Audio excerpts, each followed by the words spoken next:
Hey! Hi, how you doing? This is Ryan, and welcome back to the Gamertron Show. So, who doesn't love dinosaurs? Dinosaurs! Dinosaurs! Quite frankly, dinosaurs are completely underutilized in the medium of video games, so I am always happy and excited for any and every new video game that releases where dinosaurs are the star of the show. So as you can imagine, when Exoprimal was first announced and revealed, I thought it looked pretty cool.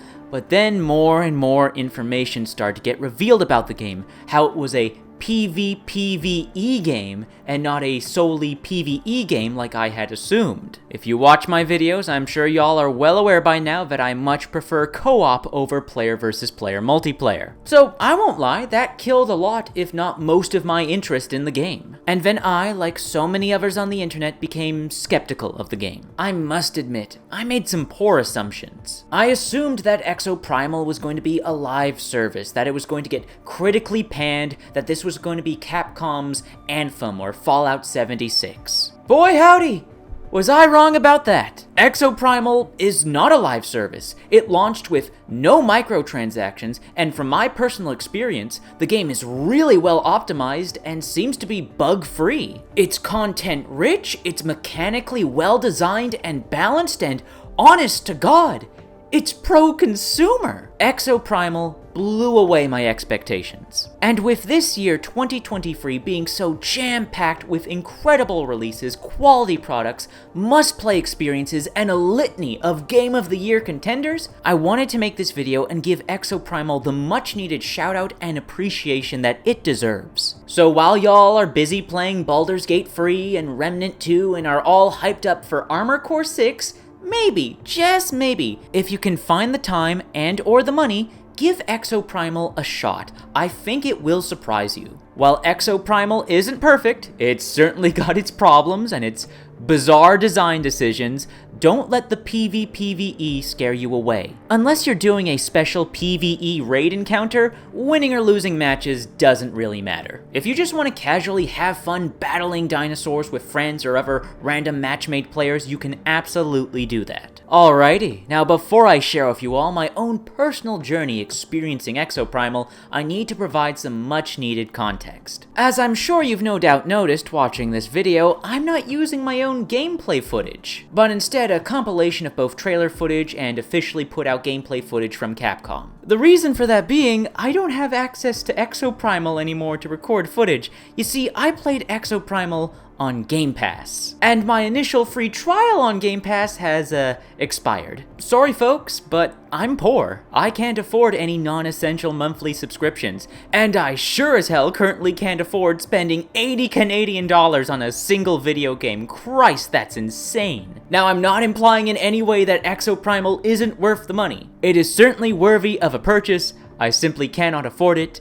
I am poor. I just want to assure all of you, because this irrationally bugs me on a personal level, that I have in fact played Exoprimal. Y'all can see in my recent Overwatch 2 was released on Steam video that I am using my own personal Exoprimal gameplay footage. And just to make sure there isn't a shadow of a doubt, here are my own personal stats and unlocked achievements on my Xbox app, and why are they in French?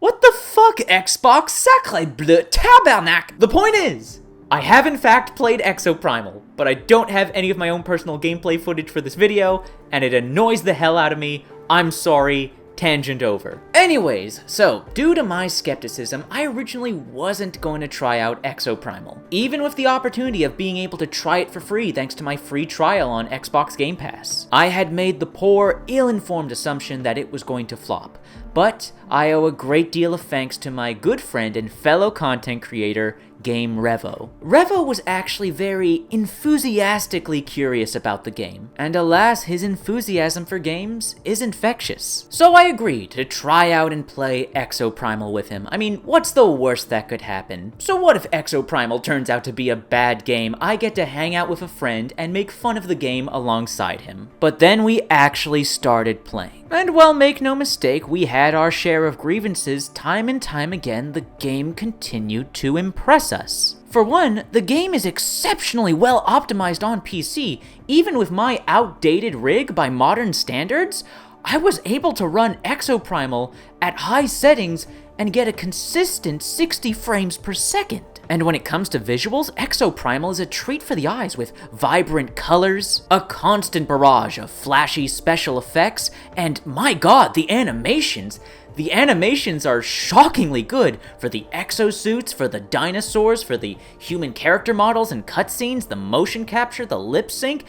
It's really good animation work. Exoprimal's got some impressive production value. But then there's the actual gameplay, the exosuits in particular. There's a solid variety of exosuits to pick from, all of them providing unique playstyles that synergize so well with each other in a team setting. I honestly believe that if you enjoy MOBAs, hero shooters, class-based shooters, that you will appreciate the exosuits in Exoprimal. Personally, I gravitated towards the more DPS and support exosuits, namely Deadeye, Zephyr, Witch Doctor, and Skywave. Not only did I have so much fun playing with all these different exosuits, whether it was dealing a ton of damage, killing dinosaurs by the hundreds, or constantly trying to buff and heal my teammates, but I absolutely love the mechanic of being able to switch exosuits on the fly at any time during a match. So I never had to worry if I had the wrong exosuit for any given situation, or that I was messing with the team composition, because I could literally just hit a button, wait a couple seconds, and I've switched to a completely different exosuit. No need to kill myself and respawn or any of that nonsense. It's such a nice mechanic and feature. But I really can't stress enough just how good these exosuits feel to play. They're really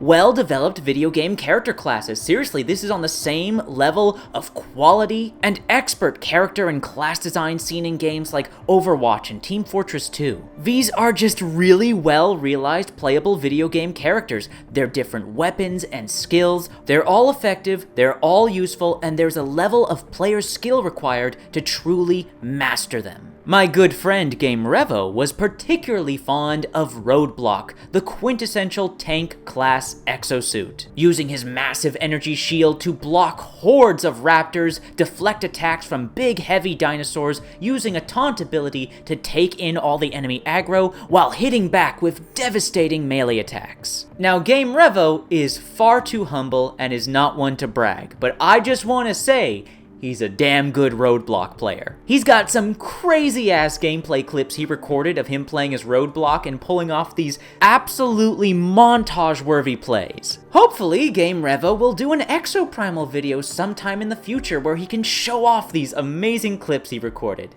Isn't that right, Revo?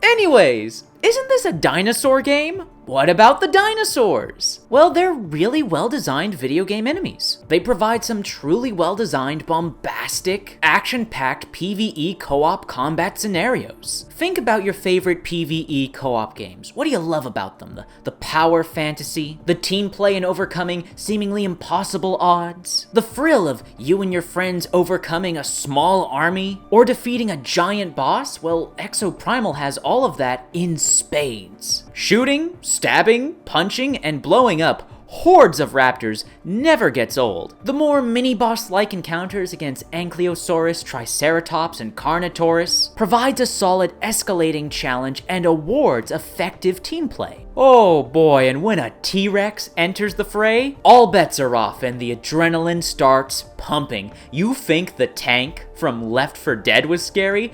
Bitch, please, this is a motherfucking T-Rex! And T-Rex, don't fuck around. If you're not careful, this big bastard will wipe out your whole team easy. So the enemy design and the combat encounters are really damn solid. I honestly do believe that Exoprimal accomplished the most important selling point of this game, and that's the fantasy of these sci-fi mechs, these exosuits battling hordes of dinosaurs. In terms of selling the fantasy of that, I'd say Exoprimal succeeded with flying colors. I enjoyed every match of Exoprimal I played, and I wanted to play more. Hell, I still want to play more, and I can't even play the game right now. Hell, I want to play more even though I'm busy playing all these other amazing, wonderful games at the moment. Exoprimal has truly impressed me and won me over, even though it's a PvPvE game. Even though I myself am mostly a PvE player, I didn't mind the PvP in Exoprimal. It's surprisingly not that competitive, not that sweaty, like no toxicity at all. In the 12 hours I played the game, I didn't encounter a single rude player or any trolls. Everyone was just there to have fun and fight dinosaurs. And goof around with the emotes, especially the dancing ones when possible. So please, trust me when I say, as a mostly PvE player,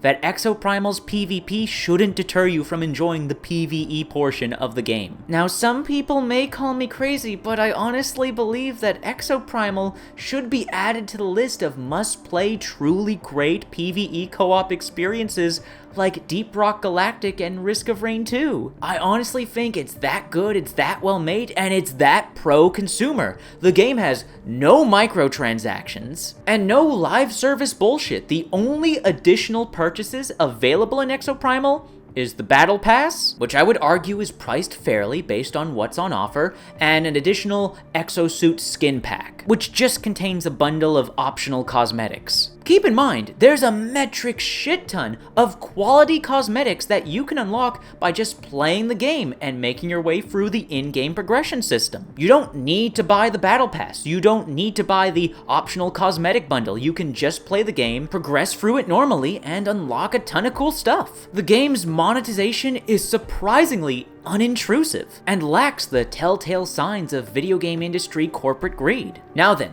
while I do recommend Exoprimal, and I will absolutely unabashedly praise Exoprimal, it is not a perfect game. It does have some issues. One, I'd argue the story isn't very good. The voice acting is great. The voice actors are giving it their all, but I'd argue that nonetheless, poor writing and poor pacing and poor story structure completely sabotages any good qualities that the story and the narrative may have, and that's a damn shame. Because there's an interesting, fun premise here, with a ton of interesting lore behind it. Unfortunately, it's all suffocated with some stupid, silly bullshit. Two, it takes way too long to get to Exoprimal's best content, the 10-player raids. You have to grind through match after match of Dino Survival over and over again, and while I like Dino Survival, I do in fact find Dino Survival a lot of fun, but the raids are the most exciting, most interesting, most compelling content in Exoprimal, and the fact that you have to grind through hours upon hours of Dino Survival to experience your first raid, and then you have to grind through even more Dino Survival just so you can unlock raids, or the Savage Gauntlet mode as it's called, as a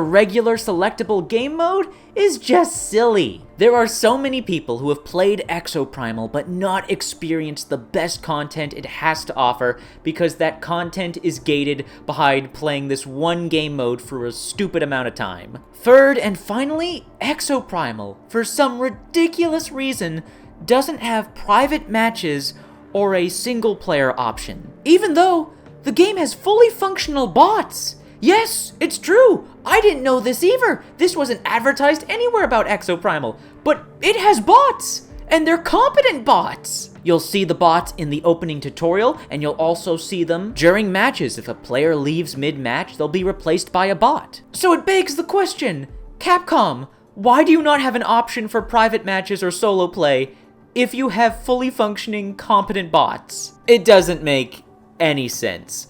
Here's hoping that sometime in the near future, Capcom adds private matches and or a single player option sometime soon, because this is just fucking silly, Capcom. Why'd you make the bots, but not add private matches or single player? Blows my mind, doesn't make any sense to me. However, despite my grievances with the story, the content gating, and the lack of private matches and or single player, I still nonetheless recommend Exoprimal. It's a really well-made product, it's pro-consumer, and it's fucking exosuits versus dinosaurs. It's good, silly fun, and we all need that once in a while. Anyways, that's been my video on Exoprimal. I hope I've convinced you to at least check out the game, maybe on Game Pass. Even if you can't afford to purchase and own the game right now, I still think it's worth playing, at least worth trying. See if you like it, and if you'd like me to produce more Exoprimal content in the future, please perhaps consider donating to my Ko-Fi or buy me a coffee, links in the description down below. Hey, it's my video. I can shamelessly shill for myself if I want to. Oh, and speaking of shilling, please be sure to go check out, support, and subscribe, and just go say hey to my friend and fellow content creator Game Revo and say thank you to him for convincing me to play Exoprimal. Go check out his latest excellent video on Payday Free. Just go give Game Revo some some love and support, will ya? Anyways, that's been a video. Thank you for watching. If you did indeed like the video in any way, shape, or form, please be sure to hit the like button, leave a comment, share the video on social media, Twitter, Reddit, and Facebook if you want to help out and support me directly. You can donate via the links to my Ko-Fi and buy me a coffee in the description down below. Anyways, once again, that's been a video. Thank you for watching, and I'll see you all later.